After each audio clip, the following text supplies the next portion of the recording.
नमस्कार दोस्तों, कैसे हैं आप सभी लोग। आपका स्वागत है हमारे चैनल नॉलेज कलेक्शन में। दोस्तों, आपको मालूम है कि 2 दिन पहले मैंने यूट्यूब में एक पोस्ट डाला था जिसमें मैंने आपको ये बताया था कि आप लोगों को कोई भी तरीके का प्रॉब्लम होता है रेलवे को लेकर या ज्वाइनिंग को लेकर तो आप मुझे कमेंट कर सकते हैं। तो दोस्तों, जिन जिन लोगों ने कमेंट किया है तो उसका रिप्लाई मैं आपको दूंगा अभी। तो दोस्तों, मैं ये बता दूं आपको इससे क्या फ़ायदा होगा। जिन जिनके क्वेश्चंस होंगे उससे काफ़ी लोगों को आंसर मिलेगा, क्योंकि इसका जो आंसर है वो काफ़ी लोग देख पाएंगे वीडियो में। ठीक है दोस्तों, तो काफ़ी लोगों को इसमें इसका जवाब मिल पाएगा। तो मैं आपको दिखाना चाहूँगा। ठीक है दोस्तों, चलिए शुरू करते हैं। तो दोस्तों, ये कमेंट्स किए थे कुछ लोगों ने।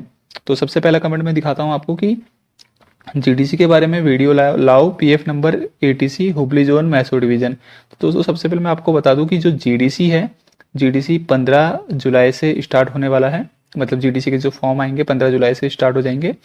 सेकंड चीज़, इसमें पीएफ नंबर बहुत ज़रूरी है। पीएफ नंबर का क्या काम है दोस्तों, जब तक आपका पीएफ नंबर नहीं आएगा तब तक आप जीडीसी का फॉर्म नहीं भर सकते।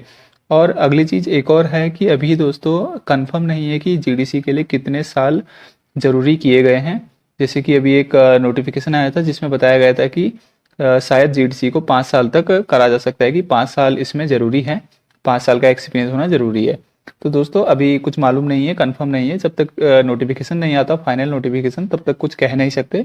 बट मैं आपको बता दूं कि अगर जो नोटिफिकेशन में आया कि जीडीसी जो है उसको उसके लिए कोई ईयर एलिजिबल नहीं है, मतलब कि कोई एक्सपीरियंस एलिजिबल नहीं है, जीरो एक्सपीरियंस वाला भी भर सकता है, मतलब नया लड़का भी भर सकता है, तो उसके लिए आपको क्या करना पड़ेगा, आपके पास पीएफ नंबर होना ज़रूरी है। और सेकंड चीज़ मैं बता दूं आपको दोस्तों कि जो ये पीएफ नंबर है ये आपके ज्वाइन होने के 15 दिन बाद तक आ जाएगा, अगर प्रोसेस तेज की जाए तो। ठीक है दोस्तों, और जीडीसी के बारे में बात हो गई। इसके बाद मैं बताऊंगा आपको, अगला कमेंट है कि एक्स्ट्रा क्वालिफिकेशन ऐड कैसे होगा। डीवी के टाइम सिर्फ 10th लगा था, बट मुझे ग्रेजुएशन ऐड करवाना है तो कैसे होगा। तो दोस्तों, मैं आपको बता दूं क्या बात है। अगर आपने 10th, अब अगर आपका हो गया है, ज्वाइनिंग हो गई है, आपने सिर्फ 10th ऐड किया है उसमें, और बाकी डॉक्यूमेंट आपको ऐड कराना है, तो सबसे पहले आपको क्या करना है, आपके जितने डॉक्यूमेंट है सभी डॉक्यूमेंट कंप्लीट होने चाहिए। जैसे कि आपको 10th आपने अपलोड करा है, ठीक है, 12th अपलोड करना है, 12th के सभी डॉक्यूमेंट कंप्लीट होने चाहिए। सभी कहने का मतलब है 12th का एक सर्टिफिकेट होगा और एक मार्कशीट, दोनों होने चाहिए, तो आप अपलोड कर पाएंगे। थर्ड चीज, ग्रेजुएशन करना है तो उसकी डिग्री और सभी मार्कशीट होनी जरूरी है, तभी आप अपलोड कर पाएंगे। तो ये चीज होगी तो आपके पास, आप जाइए क्लर्क के पास, और या जिसने आपकी ज्वाइनिंग कराई थी वहाँ डीआरएम ऑफिस में जाइए, उनसे बात कीजिए, वो आपकी जो डॉक्यूमेंट है वो अपलोड कर देंगे उसी टाइम। ठीक है दोस्तों, कोई ज़्यादा टाइम नहीं लगता इसमें, 5-6 मिनट का काम है। अगली चीज़ है, ट्रैक मेंटेनर पोस्ट से ट्रैक मशीन में कैसे जा सकते हैं भाई, क्या तरीका है, मेरे पास आईटीआई भी है, इस पर वीडियो बनाएं। दोस्तों, आपको ट्रैक मशीन में जाना है ट्रैक मेंटेनर से, तो इसमें क्योंकि पोस्ट ही अलग है तो आपको म्यूचुअल ट्रांसफर करना पड़ेगा और कोई चांस नहीं है। ठीक है दोस्तों, आईटीआई हो ना हो, ट्रैक मशीन में आईटीआई का कोई मतलब नहीं है। ट्रैक मशीन हो, ट्रैक मेंटेनर हो, सीएनडब्ल्यू हो, सभी पोस्ट में 10th पास चाहिए बस। तो इतना सा इसमें आपको म्यूचुअल ट्रांसफर करना पड़ेगा, और कोई कुछ और तरीके से नहीं हो पाएगा। अगला है भाई, ट्रैक मशीन ज्वाइनिंग कब होगी। दोस्तों, अभी ट्रैक मशीन का कोई बेंगलोर में कुछ पता नहीं है, क्योंकि अभी तक मेरे पास मुझे एक लड़का भी नहीं मिला। अगर कोई मिलता है तो मैं जानकारी दूंगा आपको। ठीक है, अगला कमेंट है, मैसूर डिवीजन में टीएम4 के ज्वाइनिंग में कौन कौन से डॉक्यूमेंट लग रहे हैं। दोस्तों, जो टीएम4 के क्या, जो मैसूर डिवीजन में और औरों के पोस्ट में जो लग रहे हैं वही सेम लग रहे हैं। कहने का मतलब है क्या क्या लग रहा है, देखिए। जो आपका ज्वाइनिंग लेटर है, ज्वाइनिंग लेटर की फोटोकॉपी तो चाहिए ही। उसके बाद जो आपका अटेस्टेशन फॉर्म है, अटेस्टेशन फॉर्म एक ओरिजिनल आपको खुद अपने पेन से भरना है। सेकंड, उसकी फोटोकॉपी करा देनी है।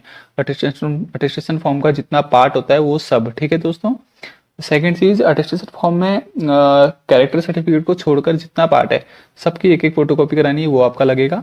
बाकी पासबुक की 2 फोटोकॉपी लगेगी, चेक लगेगा, एक कैंसल चेक, और पैन कार्ड की 2 फोटोकॉपी लगेगी, आधार कार्ड की 2 फोटोकॉपी लगेगी। ठीक है, और कुछ फोटोज लगेगी, बस इतना सा काम है और कुछ नहीं है। बाकी अटेस्टेशन फॉर्म आपको पता है, अटेस्टेशन फॉर्म में जितना पार्ट आ रखा वो सब आपको भर के लाना है। सेकेंड चीज, अटेस्टेशन फॉर्म जो पूरा है वो एक ओरिजिनल चाहिए, बस 2 ओरिजिनल नहीं, सिर्फ एक ओरिजिनल लाना है, बाकी सब उसकी एक एक फोटोकॉपी करानी है। ठीक है दोस्तों, तो ऐसे आपका अटेस्टेशन फॉर्म के 2 सेट बन जाएंगे, वो आपका मैसूर डिवीजन में लग रहे हैं। ओके, अगला है, मैसूर डिवीजन पॉइंट्समैन में कितने रैंक तक ज्वाइनिंग हुआ है और कब तक अगला बैच पॉइंट्समैन का बुलाएगा ब्रो। तो दोस्तों मैसूर डिवीजन में जो पॉइंट्स मैन की ज्वाइनिंग है इसमें बहुत प्रॉब्लम आ रही है। अभी मेरे दोस्त की ज्वाइनिंग हुई है, वो बता रहा था मुझे कि 81 82 तक रैंक तक पोस्ट रैंक 81 82 तक अभी तक ज्वाइनिंग हो चुकी है।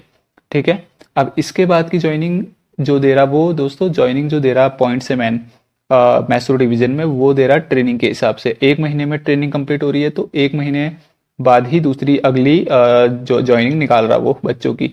तो अगले कुछ बच्चे 1 महीने बाद ही ज्वाइन होंगे।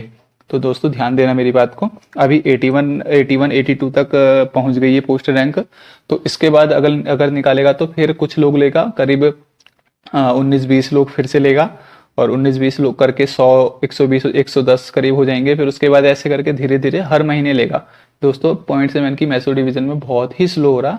तो इसमें ये मैं बता सकता हूँ आपको कि आपका अगर आपकी 200 रैंक है 250 रैंक है तो आपको शायद अगले साल तक भी वेट करना पड़ सकता है। तो दोस्तों ध्यान दीजिए, अभी आपका डायरेक्ट रिक्रूटमेंट आ रही है तो आप उसके लिए तैयारी कीजिए अदर पोस्ट के लिए, क्योंकि इसमें काफ़ी टाइम लगने वाला है। ये आप ध्यान दीजिए, क्योंकि ट्रेनिंग के हिसाब से ही बुला रहा है, उससे पहले आपको बुलाएगा नहीं। ठीक है, अगला कमेंट है, भाई मेरा group D assistant C and blue post पर मैसूर डिवीजन में ज्वाइनिंग 11 जुलाई को है और मेरा एनटीपीसी में लेवल 2 में पैनल बना है। 1 मंथ हुआ है आरआरबी बेंगलुरु में, क्या करूं भाई? ग्रुप डी ज्वाइन करने के बाद कोई परेशानी तो नहीं होगी? सबसे पहले दोस्तों मैं बता दूं आपको, अगर आप ग्रुप डी ज्वाइन करते हैं तो आप ग्रुप डी उसी टाइम छोड़ सकते हैं, क्योंकि ग्रुप डी एक लेवल 1 की जॉब है। बहुत प्रॉब्लम्स आती है तो आप सीधे रिजाइन दे सकते हैं कि मुझे प्रॉब्लम आ रही है, मैं रिजाइन दे रहा हूँ। ठीक है दोस्तों। सेकंड चीज, अगर आपका एनटीपीसी लेवल 2 में हो गया है तो आप क्या करने आ रहे हैं ग्रुप डी में? मत आइए, खाली क्या करोगे आके?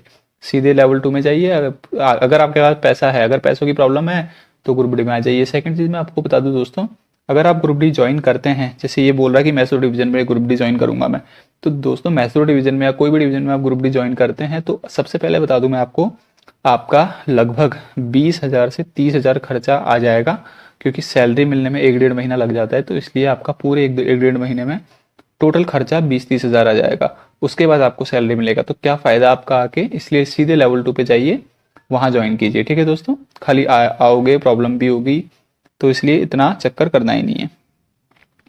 दोस्तों अगला कमेंट है कि भाई कल मेरी ज्वाइनिंग है, डीआरएम ऑफिस किस स्टेशन के नज़दीक है?